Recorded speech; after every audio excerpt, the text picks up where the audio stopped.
Watching the News Channel 15 Highlight Zone with Glenn Marini. Sports coverage you can count on with the Highlight Zone starts now. Every game's going to matter. That's what you live for as a player. Be physical tonight! That's Bishop Dwenger football! Our focus this week is kind of coming out with some fire, how big the game is for us, and playing Bishop Dwenger football. We really love it here at Homestead. We've got a very tough road ahead of us. In this conference, you never know. If you don't come ready to play, you get beat. It is week 4, and coming into the night, the SEC standings more congested than a hippo with a head cold. Yeah, but the game of the week may go a long way in sorting everything out. Andy McDonald joins us with more. Andy.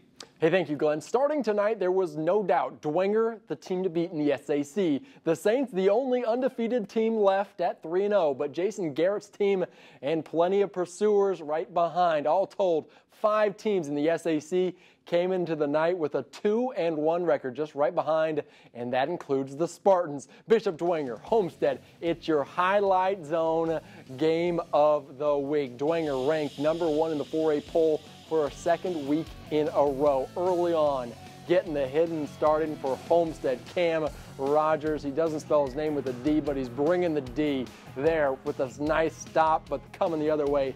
Tavon McGarry saying anything you can do, I can do better for Dwenger. It's 6-3 at half. Yeah, no touchdowns, but it's in favor of the Saints. Move to the second. Still no TDs until this. Trevin Taylor up and over. He mossed him there. Great catch for the Ivy League recruit. It's 10-6 in favor of Homestead moving into the 4th quarter. Here we go. Tippmann, Bishop Dwenger football, physicality. He gets in the end zone for Dwenger's first touchdown. That retakes the lead. And this Saints defense, something else. Hayden Ellinger for the Saints on 4th down forces the stop. They'd give the ball right back to the offense, and even with quarterback Patrick O'Keefe sidelined with a hamstring injury, quarterback Brendan Lytle leads them down the field. Tippmann again, his second TD on the night. That 4-0 feeling for the Saints. They win big over Homestead, 23-10. Those were huge, and I love the heart our team showed, and the discipline and how together we were is very big and very uplifting. It was a huge performance against this team. What was the mentality defensively? We were going to bring the physical to them, and we were going to out-hit them all night. Oh, we just got to play everyone like it's like we're still 0-0. I mean, we just got to come out ready to play. Like, we can come out and lose to someone, but we just got to come out ready to play. I mean, that was an absolute war. What a great high school football game. It's just believing in our system. It's believing what we do. It's believing what we can do. And, that's been passed on for the last 53 years of Bishop Dwenger football. Still atop the conference, Bishop Dwenger is at Carroll next week while Homestead travels to Snyder. Glenn, back to you. All right, hey, this could have been a game of the week as well. Bishop Luers, the Knights, one of those 5 2-1 teams. Luers at Concordia, 3rd quarter. Luers was up 14-0 at the half, but it's now 14-7 when Jake Bird finds Kamari Anderson-Drew. He's got 3 names and 6 points all the way to the end zone from 70 yards out. 14 all now. Fast forward to the 4th quarter. One of the best quarterbacks in the SAC, Jake Bird. The kid can sling it, finds Jaron Kindig down the far sideline. Kindig scoots 41 yards for the touchdown. And now the Cadets are up 21-14. Later in the 4th, though, Luers responds. This is Braden Cowherd with a 5-yard touchdown run. It's tied at 21. We go into overtime. No, we go into double overtime. That's where we pick it up. The Cadets with a field goal to take the lead, but on Luers' possession, Norman Kanapke hits Nate Moore, and it's a walk-off win for the Bishop Luers Knights, 35-31 over Concordia in double OT. It was just fun, so we knew what we were up against. We just came out and we kept fighting. We knew the game wasn't over. I'm really proud of how our kids battled, not playing their best. I know Concordia wasn't at their best either, so I have a feeling in a couple months these 2 teams will have a game similar to this. Ultimately, I think the experiences of the last few weeks and the ups and downs the kids faced last year paid off tonight. Luers hosts Northside next week while Concordia hosts Northrop. As for the aforementioned Bruins, you know what? They may be tougher than they appear on paper. Carroll in that title chase, but it's Gavin Vogt early on trying to go to the air. He does, and look at the sticky fingers of Camden Childers. but we're still knotted at 0-0. Bailey Mirzo here. When life hands you lemons, make lemonade. The snap. You saw it fumbled, and then, oh yeah, it's a touchdown to Quaylen Pettis. 13-0, Northrop in the lead. Could they keep it up? Well, vote here in the second quarter. Looking, and he finds Leighton Mitchell right in your living room for a touchdown. Carroll on the board now at 14-6, but Mirzo had himself a night. 4 total touchdowns from the Northrop quarterback, and check this out. The Bruins shocked the Chargers by 20. It's Northrop over Carroll, 41-21. Hey, we play hard. We play into the fourth quarter, and I love that. I love our team, and we have great spirit, and we have a great student section, and I love it. What does a win like this mean not only over a good competition like Carroll, but 20 points definitively? I mean, you know, we worked all summer, like I said before. You know, we're bound to break through, and this might be our time to break through this season. What a win for Jason Dorfler and those Bruins. Let's go to Jack Weicker Stadium. Snyder, a 30-point win last week over Concordia. Panthers looking to keep it rolling over the Archers. First quarter, that was Anias Lockett from 5 yards out, 7-zip Panthers. And then special teams, putting the special in that unit. Alonzo Derrick, they love this kid, out at Bowser Field, and they took this one to the house. The Panthers up 20-0, and you're going to see more from Snyder. It's the defense's turn. Jay-Sean Underwood. Look at the hands from Underwood coming up with the pick. You know, Coach Tippmann's got to love that, and he would like this as well. You're going to see Cameron Trotter finishing the drive here for the Panthers as Snyder rolls over Southside 55-0. Final stop in the SAC, Chambers Field, Northside hosting Wayne. The Generals rolled up 41 points last week to improve to 2-1, and well, they started early. Already 6-zip Generals. That was Brandon Young to Craig Young. Kid's going to play his college football at Ohio State. 2-point conversion, no good. Just 3 minutes into the game, it's already 12-zip Wayne. They go to the air again. That was Young slinging it to Devonair Kelsaw. A big first down for the Wayne Generals, and a little bit later you're going to see Young. Watch this kid go up and over for the touchdown. You gotta love it if you're Derek Moore. Wayne very much in the SAC title race. Generals roll 31-6. Well, that does it for the SAC, but after a quick timeout, we got huge matchups across all the other conferences. New Haven and Leo, no stranger to the NEA title. They square off in Bulldog territory. We got the reigning ACAC champ Adams Central looking to keep their undefeated season alive against 4AJ County, and West Noble at Angola. Busco at Eastside. Who's in the driver's seat in the NECC? We'll answer that question coming up next. We're the East Noble Knights, and we'll be right back with more highlights. Everything else in the world goes aside for the next 2 or 3 hours. And it's a single point of focus for all of us. I'm waiting for it. You haven't done it for 3 games. I think this is the one. I think this is the one. I think this is it. Hey, that is Homestead's Chad Zolman in the locker room. You're going to hear more from him Wednesday at 6 o'clock in our 2-minute drill segment. Meanwhile, the Northeast 8 is only in its 4th season, right? But there has yet to be a season where either Leo or New Haven didn't win at least a share of the conference title. Lions won a share in 2017 and 2015. New Haven won it outright in 2016. Tonight they would clash at the new turf at John Young Stadium. Third quarter, it's Peyton Wall. That looks an awful lot not like Leo.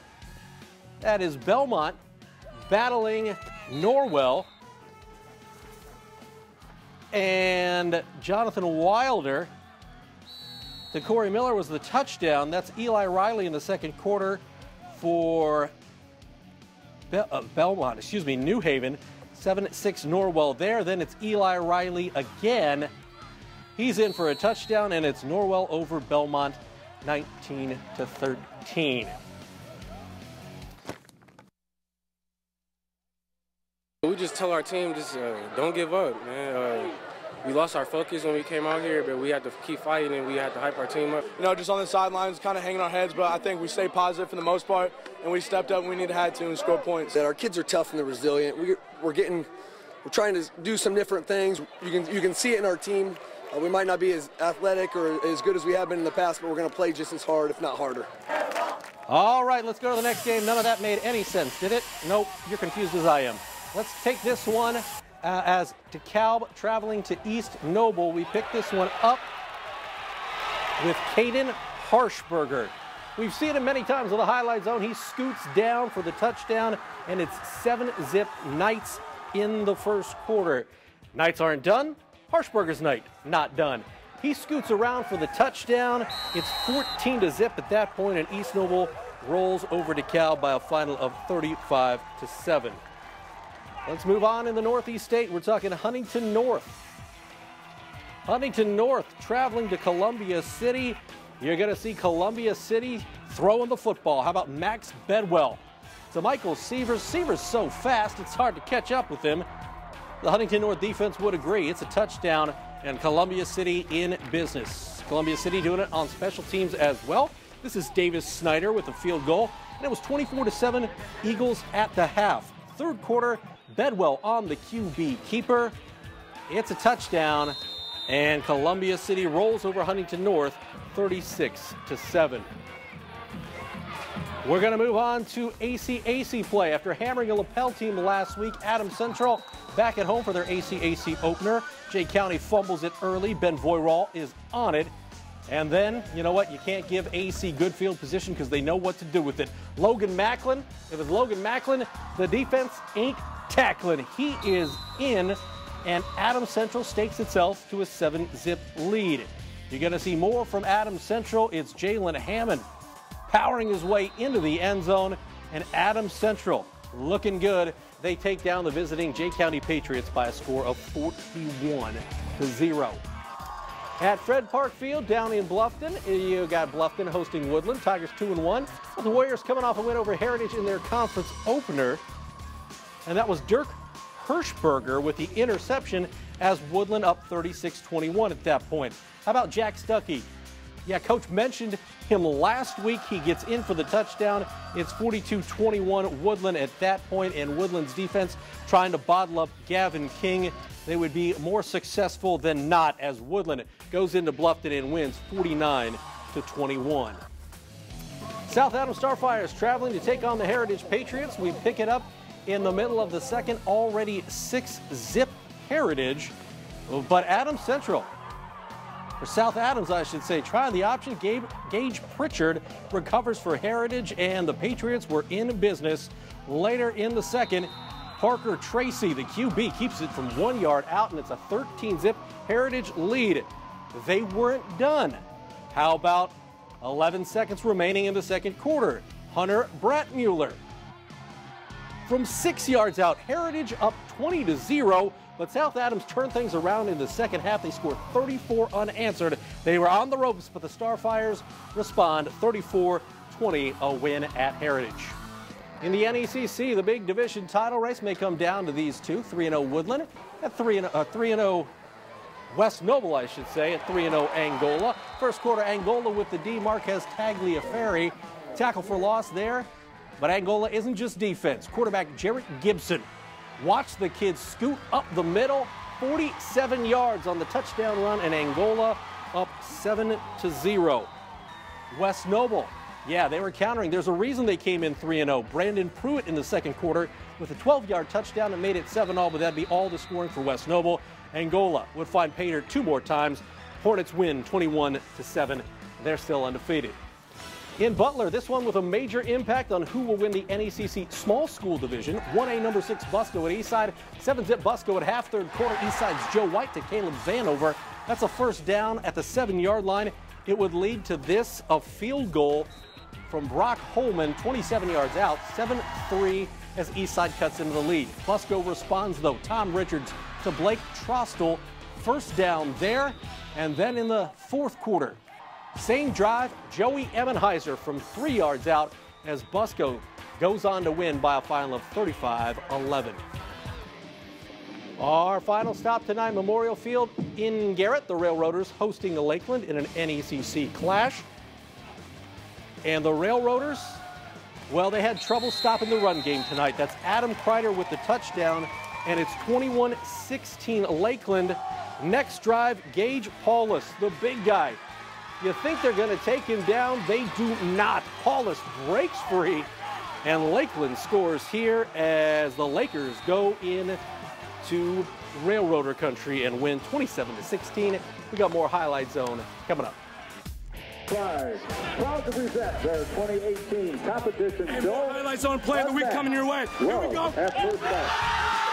This year's show tries The Labor Day sale is held over through Saturday at Klopfenstein Homerooms. Save half off on all furniture and... We're the Eastside Blazers! We're here in week 4! Welcome to the Highlight Zone! We got more in store!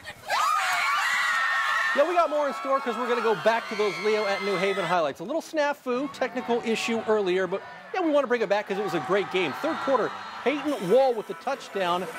New Haven leading 17-14. New Haven's Tim Jordan. Picked off by who else but Peyton Wall. Pretty good right there. And in the fourth quarter, it's Leo doing work. They were down 17-14. This Alex Workman touchdown gives them a 21-17 lead. But New Haven not done. Late fourth. Jordan to Kentrell Thomas. Kid had over 200 yards receiving last week. It's a touchdown, and that gives New Haven the lead, 24-21. And guess who seals it defensively? Yeah, Kentrell Thomas with the pick to make this one official as New Haven beats Leo in a barn burner, 24-21. We just tell our team, just don't give up, man. We lost our focus when we came out here, but we had to keep fighting and we had to hype our team up. You know, just on the sidelines, kind of hanging our heads, but I think we stayed positive for the most part, and we stepped up when we had to and scored points. That our kids are tough and they're resilient. We're trying to do some different things. You can see it in our team. We might not be as athletic or as good as we have been in the past, but we're going to play just as hard, if not harder. Okay, that made more sense the second time around. Hey, obviously Kentrell Thomas's play could have been play of the week, but for our play of the week, we are going to go back out to Zollner Stadium because you know what? You win in double overtime, you make a touchdown catch to walk-off win for the second week in a row. If you're Bishop Luers, well, then it's going to be good stuff. And we are talking about Bishop Luers and Concordia for your Highlight Zone play of the week. It would be Nate Moore, number 16 for Bishop Luers. He would have a key touchdown catch. It's Norman Kanapke. We're picking it up in double overtime. Kanapke finding Moore in the corner of the end zone.